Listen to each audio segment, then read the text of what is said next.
만나서 반갑습니다. 오늘 함께 나눌 말씀은 사무엘상 5장 말씀입니다. 사무엘상 5장 말씀. 저 여러분이 한 절씩 교독하고 마지막 절은 함께 읽도록 하겠습니다.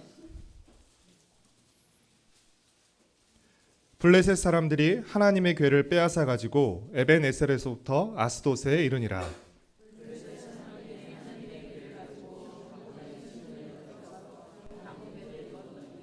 아스돗 사람들이 이튿날 일찍이 일어나 본즉 다곤이 여호와의 궤 앞에서 엎드러져 그 얼굴이 땅에 닿았는지라. 그들이 다곤을 일으켜 다시 그 자리에 세웠더니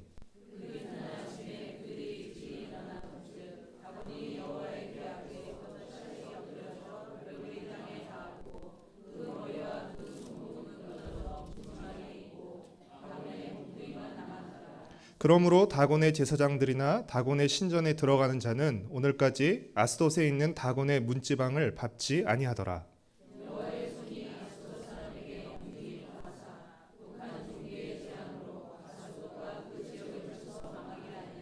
아스돗 사람들이 이를 보고 이르되 이스라엘 신의 궤를 우리와 함께 있지 못하게 할지라. 그의 손이 우리와 우리 신 다곤을 친다 하고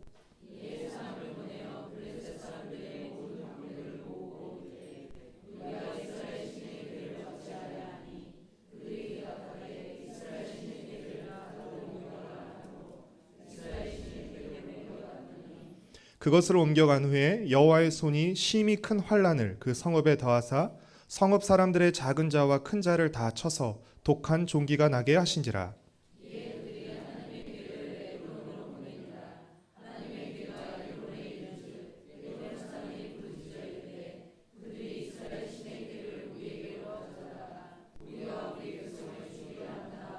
이에 사람을 보내어 블레셋 모든 방백을 모으고 이르되 이스라엘 신의 궤를 보내어 그 있던 곳으로 돌아가게 하고 우리와 우리 백성이 죽임 당함을 면하게 하자 하니 이는 온 성읍이 사망의 환란을 당함이라. 거기서 하나님의 손이 엄중하심으로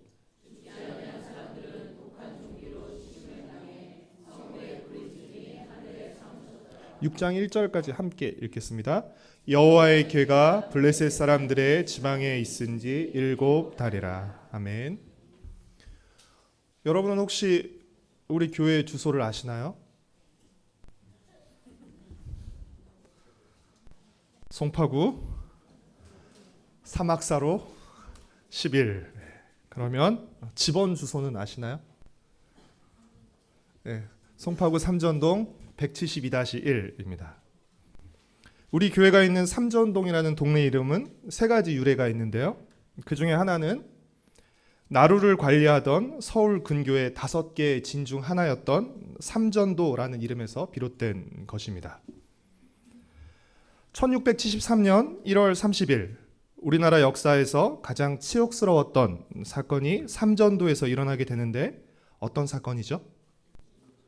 네, 남한산성으로 피신했던 인조임금이 당시 청태종의 지휘본부가 있던 삼전도로 와서 청태종에게 눈물을 흘리며 3차례 큰절을 하고 9차례 머리를 조아리는 이른바 삼배구고두를 행하며 항복한 사건입니다.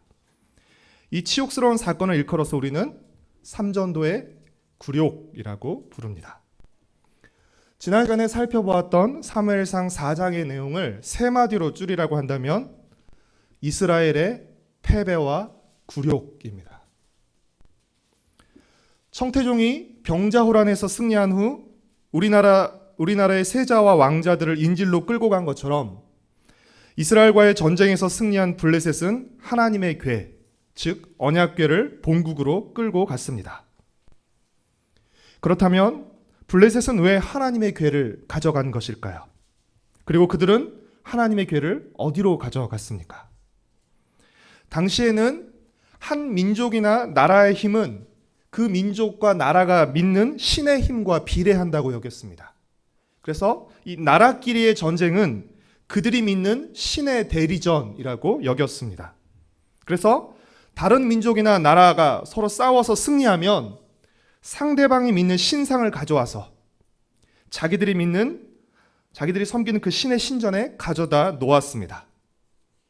상대방의 신상을 일종의 전리품처럼 가져와서 자신들의 믿는 신이 상대방의 신보다 훨씬 더 강함을, 자신들의 신이 승리했음을 과시했던 것이죠.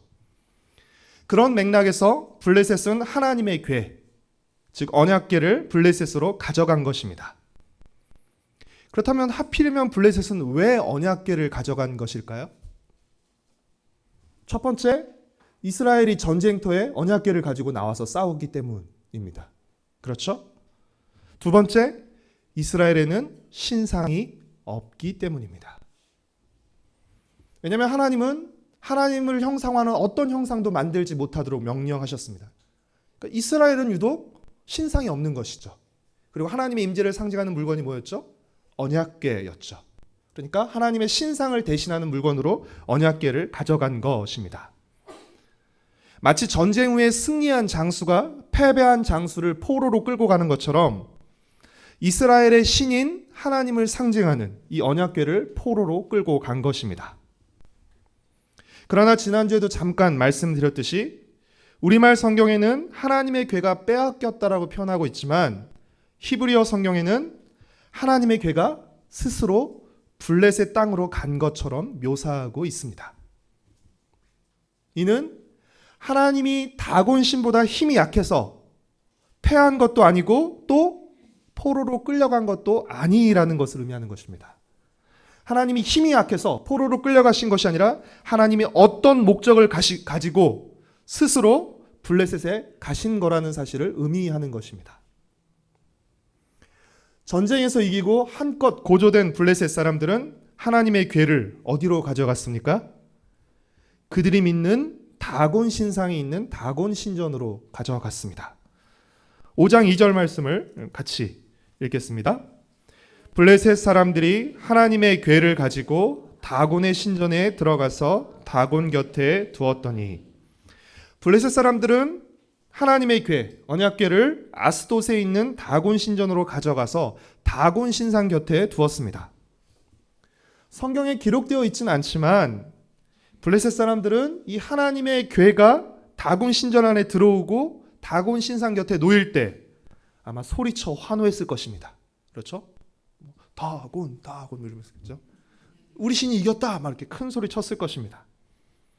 그리고 이스라엘의 신인 여호와를 이긴 다곤의 승리와 영광을 찬양했을 것입니다. 한마디로 축제였을 것입니다. 그러나 언약궤를 가져온 다음 날 어떤 일이 일어나게 되죠? 3절 말씀을 같이 읽겠습니다. 아스돗 사람들이 이튿날 일찍이 일어나 본즉 다곤이 여호와의 궤 앞에서 엎드러져 그 얼굴이 땅에 닿았는지라. 그들이 다곤을 일으켜 다시 그 자리에 세웠더니, 언약궤를 가져온 다음 날 블레셋 사람들은 다곤 신상이 여호와의 궤 앞에 엎드러져 얼굴을 땅바닥에 박고 있는 모습을 발견하게 됩니다. 마치 인조임금이 삼전도에서 청태종에게 큰 절을 하며 항복하고 머리를 조아렸던 바로 그 모습처럼 말입니다. 보통 엎드리는 모습은 경배와 예배의 자세를 의미하는 것입니다. 그렇죠? 주 앞에 엎드려, 이런 표현들 쓰죠. 그렇다면 언약궤 앞에 다곤 신상이 엎드려져 있다는 것은 두 가지를 의미하는 것인데요. 하나는 다곤이 하나님께 항복하고 있다. 또 하나는 다곤이 하나님께 경배하고 있다라고 할 수 있습니다. 만약 여러분이 블레셋 사람이라고 가정해 보십시오. 다곤 신전에 갔는데 다곤 신상이 하나님의 궤 앞에 엎드려져 있습니다. 그 모습을 봤다면 여러분은 어떻게 생각하셨을 것 같습니까? 하나님이 행하신 일이구나 라고 생각하셨을 것 같아요? 어떻게 생각하셨을 것 같아요? 우연히 다곤 신상이 넘어졌구나 라고 생각을 했겠죠. 그렇죠? 그래서 블레셋 사람들은 어떻게 했습니까? 쓰러진 다곤 신상을 일으켜서 다시 원래 있던 자리에 세워놨습니다. 그렇지만 다음 날 더욱더 충격적인 모습을 그들은 목격하게 됩니다. 그 모습이 무엇이죠? 4절 말씀을 같이 읽겠습니다. 그 이튿날 아침에 그들이 일찍이 일어나 본즉 다곤이 여호와의 궤 앞에서 또다시 엎드려져 얼굴이 땅에 닿았고 그 머리와 두 손목은 끊어져 문지방에 있고 다곤의 몸뚱이만 남았더라. 다시 일으켜 세웠던 다곤 신상이 또다시 여호와의 궤 앞에 엎드려져 있었습니다. 그뿐 아니라 몸통만 그 자리에 있고 다곤의 머리와 두 손목은 잘려서 문지방 위에 나뒹굴고 있었습니다. 우리가 블레셋 사람이라면 또 한 번 우연히 신상이 쓰러졌네? 그리고 어떻게 해요? 쓰러지면서 머리랑 손목이 이렇게 부서지면서 떼굴떼굴 굴러서 문지방까지 간 것이라고 생각할 수 있을지 모르겠습니다. 그러나 고대 근동학자들의 그 연구 자료에 따르면 다곤 신전의 길이가 50m나 되었다고 합니다. 그러니까 쓰러지고 머리와 두 손목이 50m까지 떼굴떼굴 굴러가가지고 문지방에 걸쳐 있었다는 것은 사실은 우연히 일어난 일이라고 보기는 어려운 것입니다. 그 가능성은 희박하다고 할 수 있습니다. 그러면 이것을 어떻게 이해할까요? 지금 일어난 이 상황을 어떻게 이해해야 할까요? 성경학자들은 당시 전쟁의 풍습을 들어서 이 상황을 설명하고 있는데, 당시 전쟁에서는 포로를 처형할 때 목과 손목을 자르는 관습이 있었다고 합니다. 그러니까 지금 일어난 이 상황은 하나님이 다곤과 싸워서 승리를 거두셨다는 것을 보여주는 장면이라는 것입니다. 조금 더 구체적으로 설명하면 다곤이 하나님에게서 도망치다가 어떻게 해요? 문지방에서 붙잡혀온 것입니다. 붙잡혀서 어떻게 해요? 목과 손목을 잘린 후에 몸통만 끌려 들어온 것으로 성경학자들은 이 장면을 설명합니다. 블레셋 사람들은 언약궤를 왜 가져왔어요? 자신들이 믿는 다곤 신이 하나님을 이겼다고 자랑하기 위해서 언약궤를 가져왔지만 오히려 그 반대였던 것입니다. 패배한 것은 하나님이 아니라 다곤이었던 것입니다. 블레셋 사람들은 과연 머리와 두 손이 잘려나간 다곤 신상을 보면서 무슨 생각을 했을까요?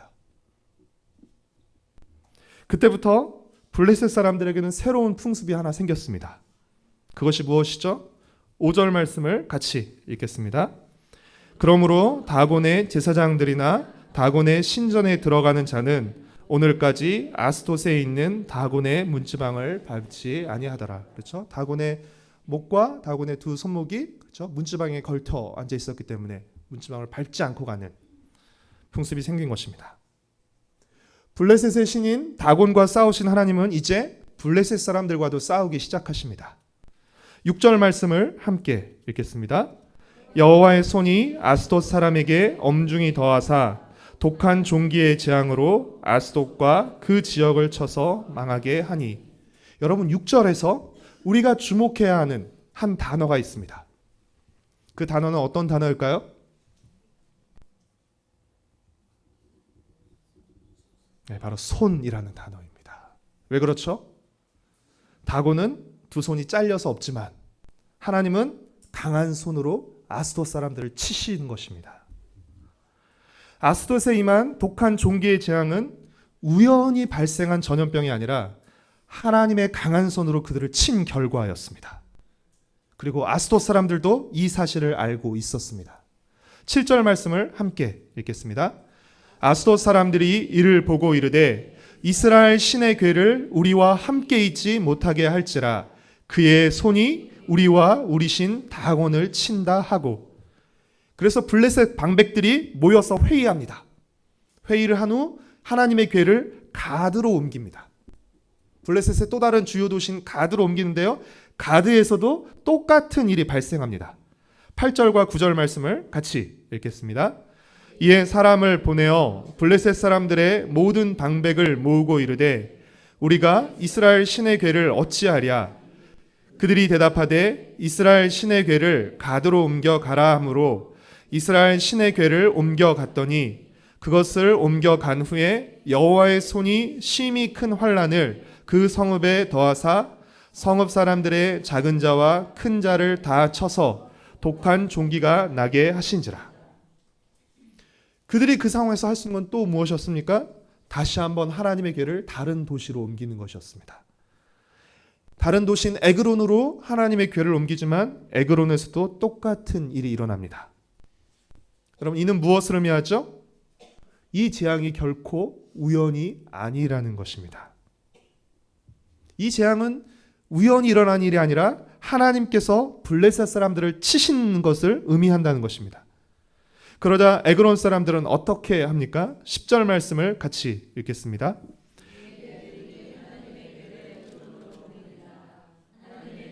에그론에 이른즉 에그론 사람들이 부르짖어 이르되 그들이 이스라엘 신의 궤를 우리에게로 가져다가 우리와 우리 백성을 죽이려 한다 하고, 이에 블레셋 방백들, 블레셋 지도자들은 또다시 모여 긴급 대책 회의를 엽니다. 그리고 그 회의에서 어떤 결정을 내리게 되죠? 11절 말씀을 같이 읽겠습니다. 이에 사람들을 보내어 블레셋 모든 방백을 모으고 이르되 이스라엘 신의 궤를 보내어 그 있던 곳으로 돌아가게 하고 우리와 우리 백성이 죽임당함을 면케하자 하니 이는 온 성읍이 사망의 환난을 당함이라. 거기서 하나님의 손이 엄중하심으로. 전쟁에서 승리하고 희희낙락하며 언약궤를 끌고 갔던 블레셋이 이제 두 손 두 발 다 들고 항복하고 하나님의 궤를 다시 이스라엘로 돌려보내기로 결정합니다. 그렇다면 이스라엘이 하나님의 궤를 빼앗기고 하나님의 궤가 이스라엘로 다시 돌아오기까지 어느 정도의 시간이 걸린 것일까요? 6장 1절 말씀을 같이 읽겠습니다. 여호와의 궤가 블레셋 사람들의 지방에 있은지 7달이라. 사무엘상 5장에 일어난 이 사건들은 하나님의 언약궤가 블레셋에 가 있는 7개월간 일어난 일이라고 할 수 있습니다. 블레셋 사람들에게 이 7개월은 얼마나 무섭고 고통스러운 시간이었을까요? 아마도 블레셋의 모든 도시마다, 여기서는 세 군데 도시밖에 나오지 않지만 아마도 블레셋의 모든 도시를 이 언약궤가 가면서 다 쳤을 것이라고 성경학자들은 얘기합니다. 성경에서 이 7이라는 숫자는 완전을 의미하는 숫자인데요, 하나님의 궤가 7달 동안 블레셋에 머물렀다는 말은 하나님이 블레셋을 완전히 제압하시고 그들을 벌하셨음을 의미하는 것이라고 할 수 있습니다. 7개월 동안 블레셋의 주요 도시를 순회하면서 하나님의 능력을 보여준 언약궤는 이제 개선 장군처럼 이스라엘로 돌아오게 됩니다. 언약궤가 돌아오는 내용은 다음 주 6장에서 우리가 함께 살펴보도록 하겠습니다. 이스라엘은 앞선 두 번에 걸친 전투에서 패배하고 총 3만 4천 명이나 되는 많은 군사를 잃게 됩니다. 그리고 사사이자 제사장인 엘리와 그의 두 아들 홈니와 비느하스도 죽습니다. 그리고 하나님의 임재의 상징인 언약궤마저 빼앗겼습니다. 이 모든 상황은 하나님이 패배하고 하나님의 영광이 떠나가고 이스라엘에게는 아무 소망도 남아있지 않은 것처럼 보여주는 상황들입니다. 그러나 사무엘상 5장은 이처럼 모든 게 끝난 것처럼 보이는 이 상황에서도 하나님이 홀로 일하고 계심을 우리에게 보여주고 있습니다. 블레셋에서 종횡무진 홀로 싸우시며 승리하시고 블레셋의 항복을 받아내시는 하나님의 모습을 우리에게 보여주고 있습니다. 사랑하는 성도 여러분, 너무나 당연한 말이지만 하나님은 이스라엘에서만 역사하시는 분이 아닙니다. 하나님은 이스라엘에서뿐 아니라 블레셋에서도 역사하실 수 있는 분이십니다. 하나님은 이스라엘만의 하나님이 아니라 만군의 하나님, 온 열방의 하나님이십니다. 하나님이 이스라엘과 함께 계시고 다곤보다 강하셨다면 애초부터 이스라엘이 지지 않고 언약궤를 빼앗기지 않게 하셨다면 훨씬 좋지 않았겠습니까? 그런데 하나님은 왜 그렇게 하지 않으셨을까요? 굳이 자신이 패배한 것처럼 보이는 그 모욕을 감수하시고 빼앗기는 것처럼 보이는, 그렇죠? 그 상황을 감수하셨던 이유는 무엇 때문일까요? 두 가지 이유가 있다고 생각합니다. 첫 번째 이유는 하나님은 우리의 수단이 되는 것을 원치 않으셨기 때문입니다. 이스라엘이 블레셋과의 전쟁에서 승리하려고 하나님의 임재의 상징인 언약궤를 마치 한낱 승리의 부적처럼 끌고 왔습니다. 하나님은 승리의 수단이 되시는 것을, 승리의 부적이 되시는 것을 거부하신 것입니다.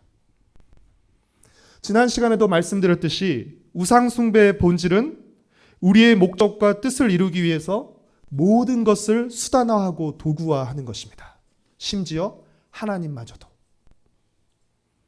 그래서 골로새서 3장 5절 말씀은 탐심이 곧 우상숭배라고 말하고 있습니다. 우리의 탐심은 하나님마저도 우리의 목적을 이루기 위한 수단과 도구로 만들 수 있다는 사실을 우리가 주의하고 조심하셔야 됩니다. 경계하셔야 됩니다. 세상에서 성공을 거두고 행복하게 사는 것이 우리 인생의 진정한 목적이 아닙니다. 그리고 하나님은 그 목적을 이루어주는 도움이나 수단이 결코 아니십니다. 우리 인생의 진정한 목적은 무엇이죠? 하나님을 사랑하고 경배하는 것입니다. 그것이 우리 인생의 목적입니다. 그렇기에 세상에서 성공하고 행복하게 산다 할지라도 하나님을 사랑하지 않고 경배하지 않으면 그 인생은 실패한 인생입니다. 그 인생은 악인의 인생이 되는 것입니다. 사랑하는 성도 여러분, 하나님을 위해 우리가 존재하는 것이지 우리를 위해 하나님이 존재하시는 것 아닙니다. 부디 하나님을 이용하거나 조종하려 들지 말고 하나님을 사랑하고 신뢰하십시오. 두 번째 이유는 하나님이 우리의 생각보다 훨씬 크신 분이라는 사실을 보여주시기 위해서입니다. 하나님은 이스라엘 안에서만, 하나님은 우리가 생각하는 상황 안에서만, 그리고 우리의 도움이 있어야만 역사하실 수 있는 분이 아닙니다. 하나님은 블레셋에서 어떻게 승리하셨죠? 홀로 싸워 승리하셨습니다. 하나님은 블레셋에서 혼자 싸워 승리하셨습니다. 우리의 어떠한 도움 없이도 하나님은 가뿐히 승리하셨습니다. 하나님은 우리가 생각하지 못한 상황 속에서도 역사하시는 분이십니다. 하나님은 우리의 도움이 없어도 하나님은 싸워 승리하실 수 있는 분이십니다. 출애굽기 3장 14절에서 하나님은 모세에게 자신을 어떻게 소개하시죠? 스스로 있는 자라고 하나님은 자신을 소개하십니다. 하나님은 스스로 계실 뿐 아니라 스스로 싸우시는 분이십니다. 우리가 마치 하나님의 싸움을 거들어야만, 우리가 도와드려야만 하나님이 이기실 수 있는 것 아닙니다. 우리의 도움 없이도 하나님 충분히 홀로 싸워 승리하실 수 있는 분이십니다. 하나님은 우리의 대적들과만 싸우시는 분이 아니라는 사실을 여러분 기억하셔야 됩니다. 우리가 하나님을 거역하고 멸시할 때 하나님은 우리와도 싸우실 수 있는 분입니다. 자신의 영광을 위해서 하나님의 원수들 뿐 아니라 하나님의 백성들과도 싸우실 수 있는 분이신 것입니다. 이스라엘이 왜 블레셋에 패한 것입니까? 하나님의 임재의 상징인 언약궤를 가지고 있었음에도 왜 블레셋에게 패한 것입니까? 하나님께서 블레셋과 싸우시기 전에 먼저 하나님을 경멸하고 하나님의 제사를 멸시한 홈리와 비느하스와 싸우셨기 때문입니다. 먼저 그들과 싸우신 것입니다. 하나님께서. 사랑하는 성도 여러분, 하나님은 승리의 수단이 아니실 뿐더러 우리가 있어야만 승리하실 수 있는 분도 아니십니다. 하나님은 얼마든지 홀로 싸워 승리하실 수 있으시지만 우리로 그 싸움에 믿음으로 참여케 하시는 것입니다. 그래서 어떻게 해요? 그 싸움의 승리와 영광을 우리와 함께 나누기를 원하시는 것입니다. 엄밀히 말하면 우리가 무언가를 잘해서, 우리가 무언가 큰 공헌을 해서 하나님이 승리를 거두시고 하나님께 영광을 돌리는 것이 아닙니다. 스스로 싸워 자신의 영광을 거두시는 이 하나님의 싸움과 역사에 우리가 어떻게 해요? 믿음으로 우리의 작은 숟가락을 얹는 것입니다. 우리의 숟가락 얹지 않아도 하나님은 싸워서 승리하시고 영광을 거두십니다. 우리로 하여금 이 싸움에 참여케 하시는 것이죠. 이 승리와 영광에 우리의 인생이라는 숟가락을 얹게 하시는 것입니다. 하나님의 크심과 하나님의 영광을 기억하면서 우리가 처한 상황에 좌우되거나 좌절하지 마시기를 바랍니다. 오늘 찬양을 할 때 마음이 많이 벅차오르는 걸 느꼈는데요. 하나님의 크고 위대하심을 우리가 계속 묵상하고 되새겼으면 좋겠습니다. 우리의 문제에 처하다 보면, 우리의 상황 속에만 들어가다 보면 하나님을 한없이 초라하게 만드는 것이에요. 하나님은 이 문제 하나 해결하지 못하게 하는 분, 그래서 나로 하여금 수치를 당하게 하는 분, 우리가 생각할 수 있지만 하나님 결국 그렇지 않으십니다. 크고 위대하시고 홀로 싸우셔서 하나님 승리와 영광을 거두시는 분이십니다. 그래서 어떻게 해요? 우리의 모든 상황과 조건 속에서 하나님이 크고 위대하신 분이심을, 다스리는 분이심을, 우리의 주인과 왕이심을 우리로 하여금 고백하게 하는 것입니다. 하나님이 우리의 왕이심을 믿으시죠? 그럼 그것을 어떻게 증명하시겠어요? 내가 좋을 때, 내가 잘 나갈 때, 환경이 좋을 때만 하나님이 나의 왕과 주인이십니까? 그렇지 않죠. 안 될 때, 어려울 때, 힘들 때도 어떻게 해요? 하나님이 나의 왕과 주인이심을 고백하는 것이죠. 그럴 때 그 상황 속에서 우리가 하나님을 고백하는 것이고 하나님이 우리의 왕이심을 선포하게 되는 것입니다. 승리의 왕이신 주님을 사랑하고 신뢰하며 믿음과 소망으로 이 영광스러운 믿음의 싸움, 세상 속에서 하나님의 나라를 꽃피우고 넓혀가는 이 거룩한 싸움에 참여하는 이 자리에 모인 모든 성도들, 그리고 우리 가정과 새도록교회 공동체가 되기를 소망하고 축복합니다.